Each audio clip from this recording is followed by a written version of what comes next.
حوحات نابي أحمد زتصوعلو حدش مقلتيم هابت جونوسايدر نلعلي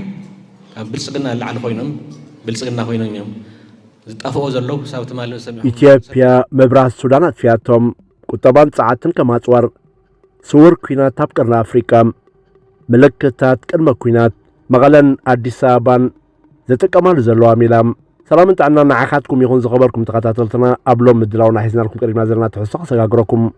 اتنيلو متحسناون زمهرت ولا سمعت زدالو خينو سعيد محمد كربلكمي كسام وداتا بتصمنا كتكاتاتورني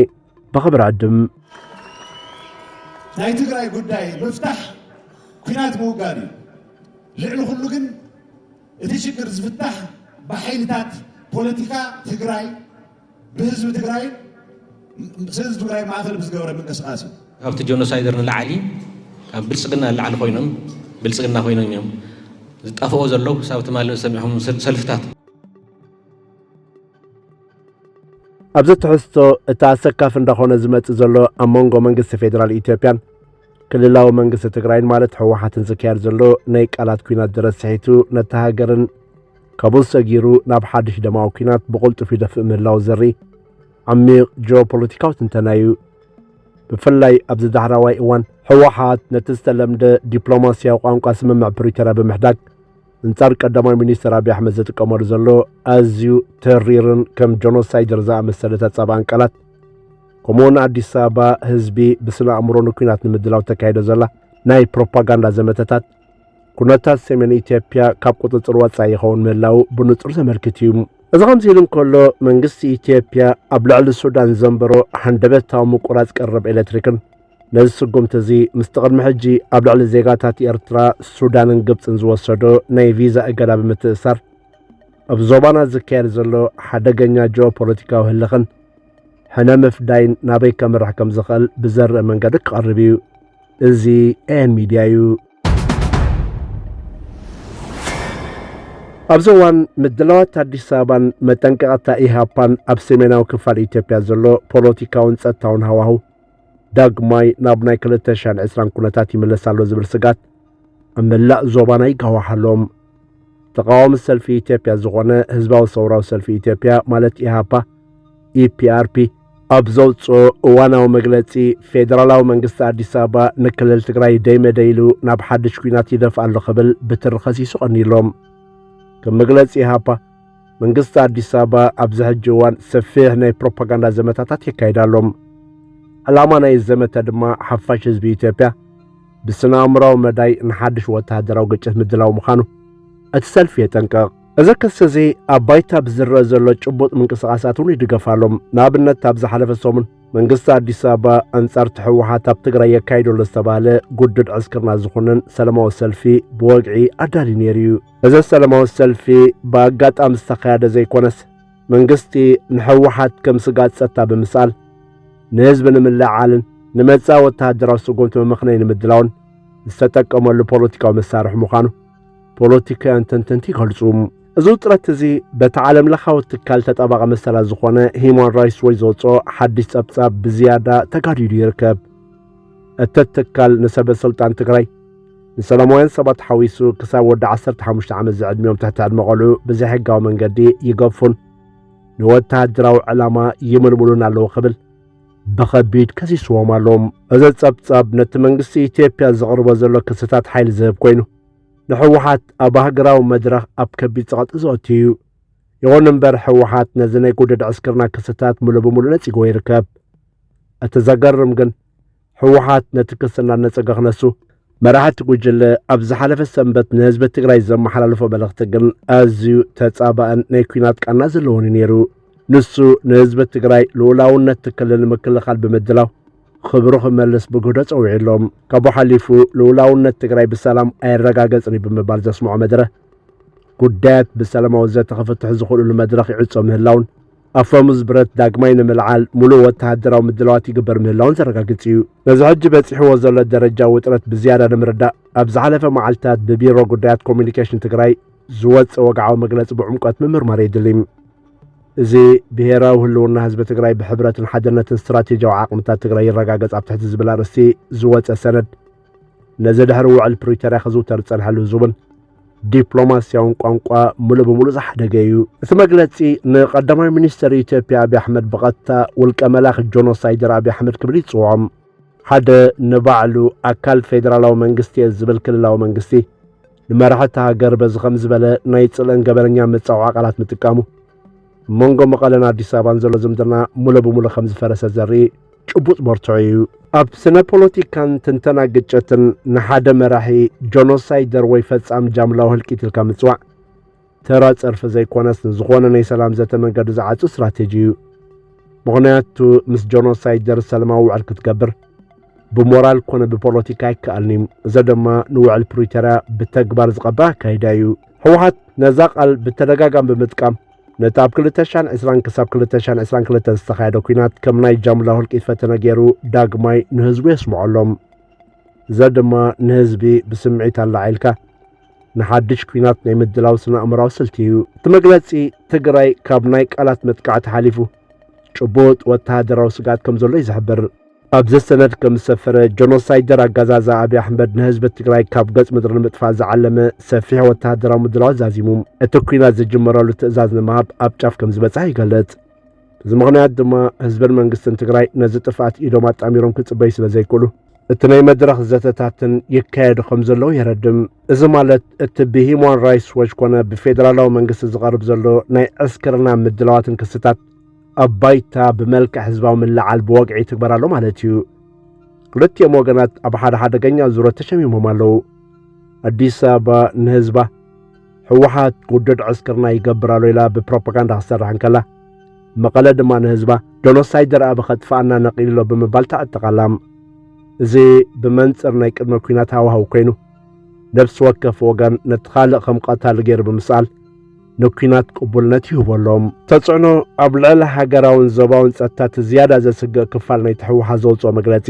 እቲ ናብ ካልኦት ሓይልታት ዝግበር ዘሎ ጻውዒት እዩ እቲ ሰነድ ኣብ መወዳእታ ኣብ ውሽጢ ዓዲ ኣብ ወፃእን ዲያስፖራ ከምኡውን ኣብ መላእ ዓለም ንዝርከቡ ተወላዶ ትግራይ ንኣንጻር ጆኖሳይዳዊ ስርዓት ዝግበር ቃልሲ ክጽንበሩ ብምጽዋዕ ካብኡ ሓሊፉ እውን ኣብ ከቢድ ስቓይ ትርከቡ ካልኦት ኣሕዋት ህዝብታት ኢትዮጵያ ብምባል ምስ ትግራይ ኮይኖም ነቲ ስርዓት ንምውዳቕ ክቃረሱ ይጽወም እዚ ማለት ህወሓት ዕላሙ ንትግራይ ምክልኻል ጥራይ ዘይኮነስ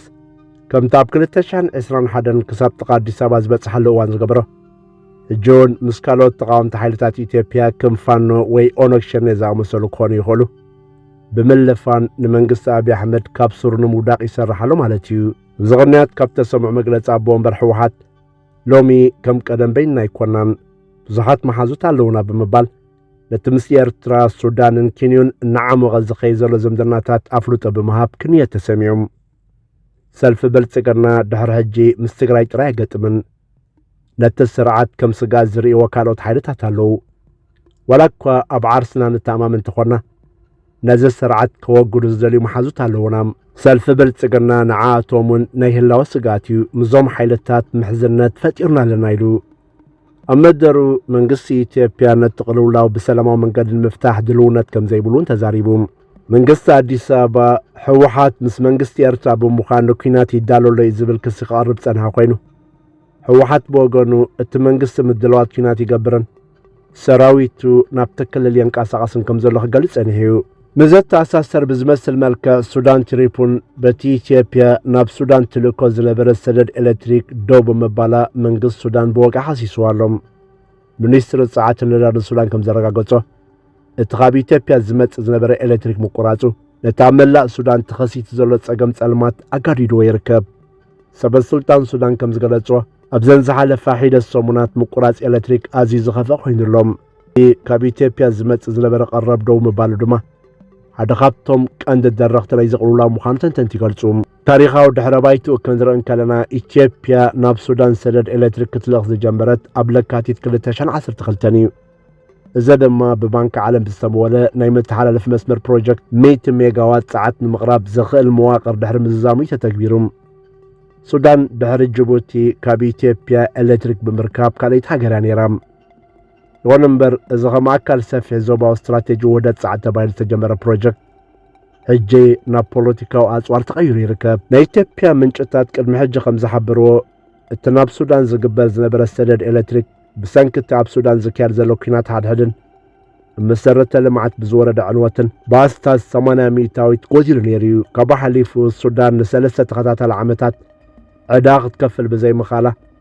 ልዕሊ $9 ሚልዮን ኣሜሪካ ዝግመት ዘይተኸፍለ ዕዳ ተዋህሊልዋ ይርከብ እንተኾነ ግን ነዚ ጉዳይ ከም ተራ ናይ ዘይተኸፍለ ዕዳ ወይ ቴክኒካዊ ብልሽት ጌርካ ምውሳዱ ነቲ ሰፊሕ ዞባዊ ስእሊ ምሕባእ ምዃኑ ይግለጽ እዚ ስጉምቲ ዝውሰድ ዘሎ ርክብ ክልቲአን ሃገራት ናብ ዝኸፍአ ደረጃ ኣብ ዝወረደሉን ውጥረት ኣብ ዝነገሰሉን እዋን እዩ ናይ ህልውና ስጋት ዘለዎ መንግስቲ ኢትዮጵያ ቅድሚ ሕጂ እውን ኣብ ልዕሊ 3 ኣንጻራዊ ምሻራት ኮይነን ዘለዋ ዝበለን ጎረባብቲ ሃገራት ኤርትራ ሱዳን ግብፅን ለውጢ መብርሒታት ቪዛ ገይሩ እዩ እቲ ብውሽጥን ብግዳምን ኣብ ከቢድ ናይ ህልውና ስጋት ዝርከብ መንግስቲ ፌደራል ነቲ ኩነታት ንምቕልባስ ብውሕዱ ነቲ ምስ ትግራይ ዝግበር ወተሃደራዊ ግጭት ዘይተርፍ ክገብሮ ከም ዝኽእል ተዓዘብቲ የጠንቅቑ እቲ ኣብ 2020 ዝጀመረን ንኽልተ ዓመታት ዝቐጸለን ኩናት ትግራይ ብዓሰርተታት ኣሽሓት ዝቝጸሩ ዜጋታት ዝቐዘፈን ሚልዮናት ዘመዛበለን ኣዝዩ ደማዊ ኩናት እዩ ነይሩ ሕጂ ድማ ክልቲኦም ሓይልታት ብተመሳሳሊ ፖለቲካዊ ጽልእን ፕሮፓጋንዳ ተደሪኾም ዝያዳ ድማ ካብቲ ዝሓለፈ ኩናት ብዝኸፍአ ጽልእን ቂምን ተመሊኦም ናብ ሓድሽ ውግእ ይጉስጉሱ ምህላዎም ንመላእ ኢትዮጵያን ቀርኒ ኣፍሪካን ዳግማይ ናብ ከቢድ ሰብኣውን ቁጠባውን ቁልውላው ክሸምዎ ዘሎ ተኽእሎ ኣዝዩ ልዑል እዩ እቲ ኣብ መንጎ መንግስቲ ፌደራል ኢትዮጵያን ክልል ትግራይን ዘሎ ኩነታት ነቲ ናይ ሰላም ስምምዕ ዝብል መሸፈኒ ሙሉእ ብሙሉእ ቀዲድዎሎም ህወሓት ንኣብይ ኣሕመድ ጆኖሳይደር ኢሉ ብምጽዋዕ ንዲፕሎማስያዊ ርክብ ማዕጾ ክዓጽው ከሎ ኣዲስ ኣበባ ድማ ንህወሓት ከም ህፁፅ ጸጥታዊ ስጋት ብምቕራብ ትገልጽ ኣላ ልኡላውነት ብሰላም ኣይረጋገጽን ዝብል ኣዋጅ መራሒ ትግራይን ህዝባዊ ምልዓልን ኩናት ኣብ ኣፍ ደገ ከም ዘሎ ዘርኢ ይመስሉ እዚ ኩነታት ብውፁፅ ብሃገራዊ ማሕበረሰብ ዲፕሎማስያዊ ጣልቃ ምእታው ተዘይተገይሩሉ ኢትዮጵያ ዳግማይ ናብቲ ዘስካሕክሕ ኩናት ሓድሕድ ምእታው ኣይተርፋን እዩ ቁብራት ተኸታተልቲ ነቲ ኣብ ኢትዮጵያ ብፍላይ ኣብ መንጎ መንግስቲ ፌደራልን ክልል ትግራይን ዝረአ ዘሎ ኣዝዩ ሓደገኛ ወጥሪ ዞባዊ ምዕባለታትን ስጉምቲ መንግስቲ ኢትዮጵያ ኣንጻር ሱዳንን ፕሮፓጋንዳዊ ዘመተን በቲ ካልእ ድማ ህወሓት ዝጥቀመሉ ዘሎ ተጻባቂ ቋንቋን ብዝርዝር ርኢና ኣለና እዚ ኩነታት ነቲ ሃገር ናብ ሓድሽ ደማዊ ኩናት ክሸማ ኣብ ጫፍ ከም ዝበፅሕ ዘርኢ ኮይኑ